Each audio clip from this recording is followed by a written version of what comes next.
Uzoq yo'l, bahor havosi, qishloq hayoti. Nukus shahridan 27 kilometr uzoqlikda joylashgan Bestubi mahallasiga kelar ekansiz, Navruz bayrami shukuhi, kayfiyatni sezishingiz aniq. Hududda yashovchi 7 yoshdan 70 yoshgacha bo'lgan yurtdoshlarimizning barchasi mazkur bayramni o'zgacha tarzda kutib olmoqda.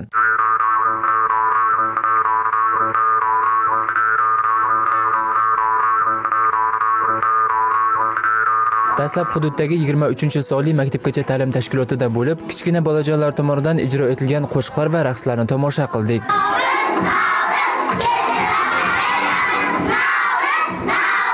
Navbatdagi manzilda esa aholi tomonidan tashkil etilgan milliy kiyimlar, milliy taomlarning ko'rgazmasini ko'rishingiz mumkin. Jonli tarzda ijro etilayotgan kuy-qo'shiqlarni eshitishning esa albatta o'ziga yarasha gashti bor.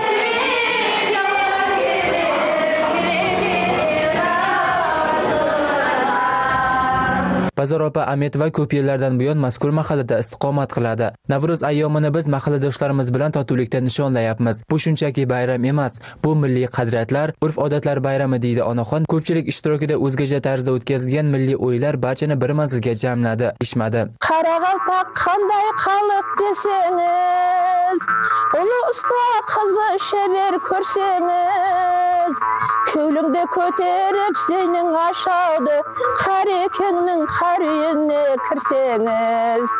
Umuman olganda bugun Navruz bayrami mana shunday chekka hududlarda ham ko'tarinki kayfiyatda nishonlanmoqda. Bu xalqimizning totuvligidan, og'izbirchiligidan va eng asosiysi milliyligimizga bo'lgan hurmatidan dalolat beradi. Muxtor Umbetov, Zamon informatsion tahliliy dasturi uchun Qoraqalpog'iston Respublikasi Nukus shahridan maxsus.